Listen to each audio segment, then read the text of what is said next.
Selamat pagi anak-anak, selamat siang juga.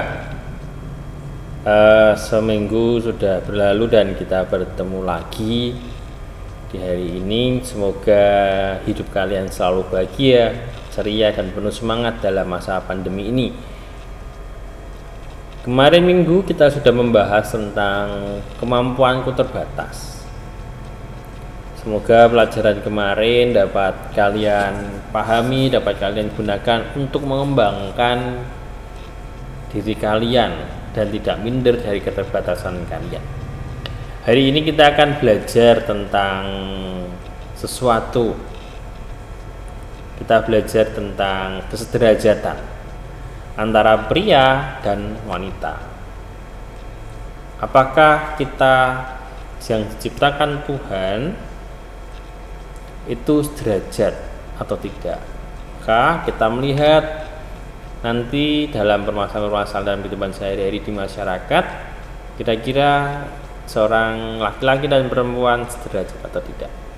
Sebelum kita memulai, kita membuat tanda kemenangan kita. Dalam nama Bapa, Putra, dan Roh Kudus. Amin. Baik. Perempuan dan laki-laki sederajat. Buku yang dipakai masih sama. Kompetensi dasar saya lewati. Indikator yang penting, kalian dituntut untuk mampu menjelaskan arti perempuan dan laki-laki sederajat. Menjelaskan contoh kasus kesederajatan antara perempuan dan laki-laki. Menjelaskan contoh yang memperlihatkan kondisi sederajat antara perempuan dan laki-laki.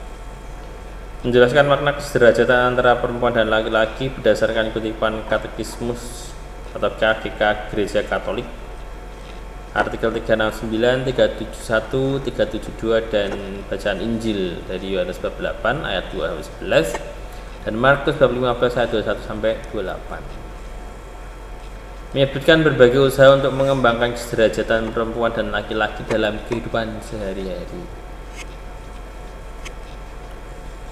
Membuat moto yang berisi ajakan untuk mengembangkan kesederajatan perempuan dan laki-laki dalam kehidupan sehari-hari. Ini indikatornya yang harus kalian kuasai. Apa yang akan kita pelajari bersama? Pengertian perempuan dan laki-laki itu sederajat, contoh kesederajatan dan ketidaksederajatan kedudukan perempuan dan laki-laki.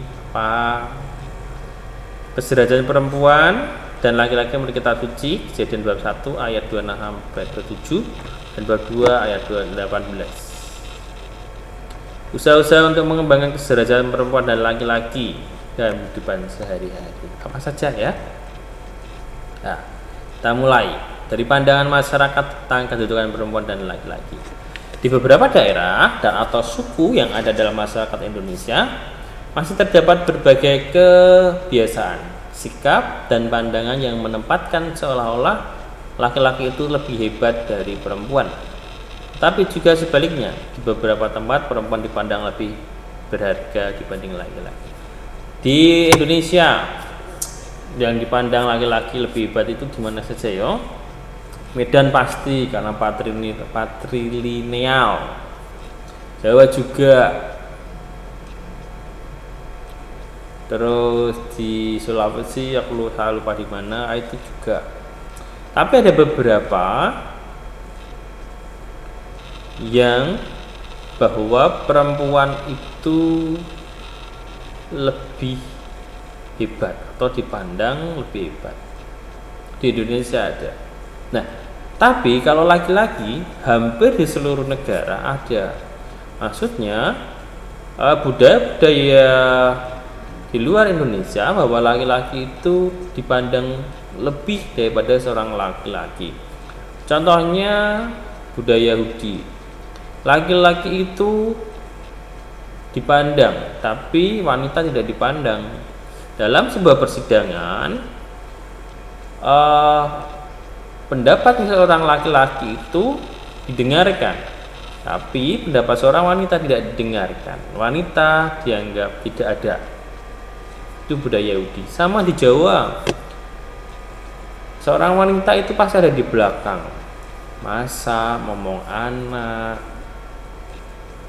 meladeni suaminya, tapi suami tidak. Jika ada tamu, wanita pasti yang membuat minum, menyiapkan makan, tapi laki-lakinya tidak. Laki-laki akan menerima tamu. Gitu. Itu jika tamunya untuk laki-lakinya atau untuk suaminya. Jika tamunya untuk istrinya atau wanita itu juga yang akan membuatkan minum, laki-lakinya tidak. Bisa dilihat dan bisa dipahami ya. Pandangan gereja tentang kesederajatan perempuan dan laki-laki. Dari KGK artikel 369, pria dan wanita diciptakan, artinya dikehendaki Allah dalam persamaan yang sempurna, di satu pihak sebagai pribadi manusia dan di lain pihak dalam kepriaan dan kewanitaannya. Kepriaan dan kewanitaan adalah sesuatu yang baik dan dikehendaki Allah.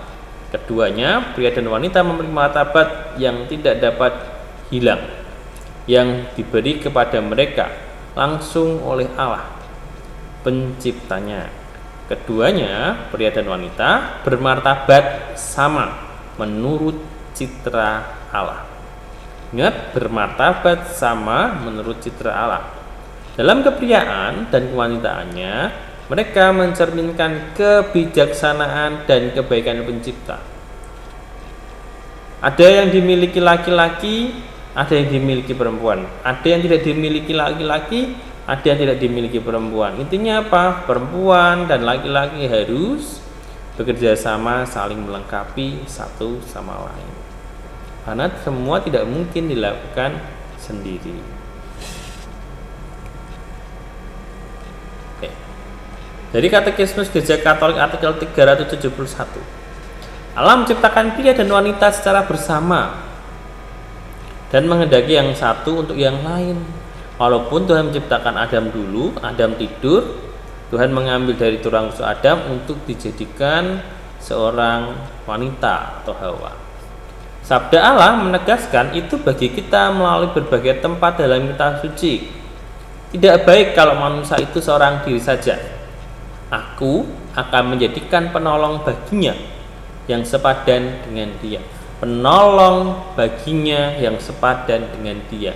Allah memberikan penolong bagi Adam atau laki-laki, yaitu perempuan atau Hawa itu, untuk menolong laki-laki, tapi penolong itu sepadan, bukan pelengkap, sepadan ya dengan dia laki-laki. Dari antara binatang-binatang, manusia tidak menemukan satupun yang sepadan dengan dia.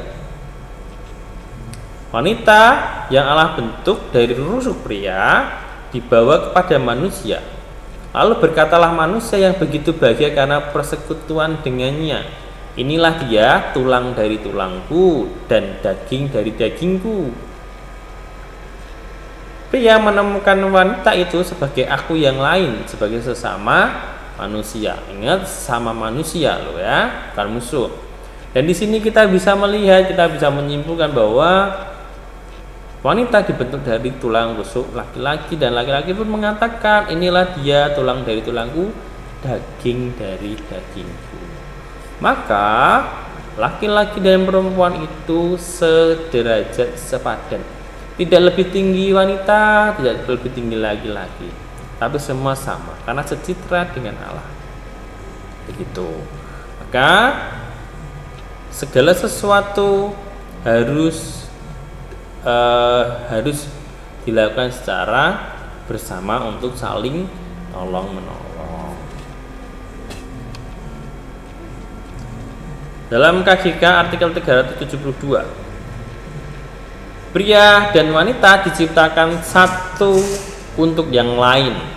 Bukan seakan-akan Allah membuat mereka sebagai manusia setengah-setengah, 50-50. Tidak, tapi lengkap ya. Melainkan ia menciptakan mereka untuk satu persekutuan pribadi, sehingga kedua orang itu dapat menjadi penolong satu untuk yang lain. Karena di satu pihak mereka itu sama sebagai pribadi, tulang dari tulangku. Sedangkan di lain pihak mereka saling melengkapi dalam kepriaan dan kewanitaan. Dalam perkawinan, Allah mempersatukan mereka sedemikian erat sehingga mereka menjadi satu daging dan dapat meneruskan kehidupan manusia, beranak cuculah dan bertambah banyaklah, penuhilah bumi. Dengan meneruskan kehidupan kepada anak-anaknya, pria dan wanita sebagai suami istri, dan orang tua bekerja sama dengan karya pencipta atas cara yang sangat khusus. Ingat, seorang yang menikah pun derajatnya sama, pria dan wanita sama, tapi kepriaan dan kewanitaannya yang berbeda, tugasnya berbeda, tetapi sederajat dalam hal martabat, dalam hal pekerjaan, mengasuh anak, sederajat. Tapi tugas untuk kepriaan dan kewanitaan berbeda ya. Secara biologis berbeda, tapi ingat ini martabatnya sama, sederajat. Boleh kok seorang wanita jadi presiden, boleh kok seorang wanita jadi poluan, kuat, atau pekerjaan-pekerjaan yang lain, direktur perusahaan, manajer, boleh. Untuk zaman dulu mungkin wanita tidak boleh bekerja, hanya laki-laki yang bekerja, tapi sekarang sudah boleh. Ingat, Presiden Indonesia Megawati pernah menjadi seorang presiden. Mari kita pahami ya. Yesus hidup dalam masyarakat Yahudi, tak kalah kaum perempuan menjadi warga masyarakat kelas 2. Nomor 2 kan. Dalam tatanan masyarakat pada masa itu, kaum perempuan Yahudi banyak mendapat perlakuan tidak adil. Jangan tidak dianggap pas 2. Kasihan ya. Nah, beberapa kasus dalam kitab suci memperlihatkan hal itu, antara lain perempuan yang kedapatan berbuat dosa dihakimi secara sepihak oleh orang banyak tanpa melihat bahwa kaum laki-laki juga berdosa. Peraturan-peraturan yang diberlakukan dalam pertemuan-pertemuan jemaat menunjukkan betapa kaum perempuan terpinggirkan, kurang diberi tempat. Kalau pertemuan-pertemuan ini wanita tidak dianggap pendapatnya, hanya pendapat laki-laki yang dianggap. Ya percuma dong kalau ikut pertemuan tapi tidak dianggap, pasti sakit hatinya. Yesus sangat menghargai dan membela kaum perempuan. Yesus memperlakukan perempuan berzina secara manusiawi. Yesus juga memuji seorang perempuan Kanaan yang percaya dan menempatkan contoh seorang janda miskin yang memberi sumbangan di bait Allah sebagai teladan dan kejujuran di hadapan Allah. Dia selalu berjuang agar tercipta suatu masyarakat di mana laki-laki dan perempuan sederajat atau setara. Ingat, di sini Yesus benar-benar menghargai dan membela kaum perempuan. Dalam permasalahan memperlakukan perempuan yang berzina secara manusiawi, ingin dibunuh, tapi Yesus menyelamatkan wanita itu. Dan Yesus memuji seorang kaum perempuan dari Kanaan yang percaya kepadanya. Nah, contohnya seorang janda miskin yang memberi sumbangan 2 peser uang perak di bait Allah itu sebagai teladan kejujuran di hadapan Allah, dibandingkan orang kaya yang hanya memberikan sedikit dari hartanya, tapi janda miskin itu memberikan semua hartanya. Sikap dan tindakan Yesus itu tampaknya dilandasi oleh pemahamannya bahwa baik laki-laki maupun perempuan sama di mata Allah. Karena Allah sendiri telah menciptakan mereka sebagai citra Allah yang saling membutuhkan. Karena saling membutuhkan itulah maka tidak ada yang lebih tinggi atau lebih rendah di antara mereka. Semua sederajat, sama kedudukannya, cuma tugasnya yang berbeda. Ingat, martabatnya sama, tugasnya berbeda, gitu ya. Nah, sekali lagi, kesederajatan pria dan wanita harus diperjuangkan. Ya, laki-laki saling menghargai, perempuan juga menghargai laki-laki. Intinya antara pria dan wanita harus saling menghargai dan menghormati satu sama lain. Oke. Jika tidak tahu, kurang memahami, silahkan tanya pada saya. Jika kalian ingin mencari dalam internet atau buku untuk menambah ilmu pengetahuan kalian, silahkan kita buka. Ya, ingat tugasnya jangan jangan ditunda, jangan sampai menumpuk. Semoga apa yang saya sampaikan ini dapat kalian pahami, dapat kalian mengerti. Tuhan memberkati usaha keras kalian dan hidupmu. Salam dari saya, Cogito Ergosum, Spire Audi, Vivere Tota, Vita Discendum S. Terima kasih atas waktunya anak-anak. Semoga apa yang saya berikan ini dapat kita pelajari bersama, dapat kalian mengerti. Jika tidak kalian mengerti, silahkan tanya pada saya. Dan semoga apa yang saya sampaikan ini berguna untuk masa depan kalian dan kehidupan kalian di keluarga maupun di masyarakat. Sebelum saya menyelesaikan ini semua, mari kita membuat tanda kemenangan kita dalam nama Bapa, Putra, dan Roh Kudus. Amin. Terima kasih dan berkah dalam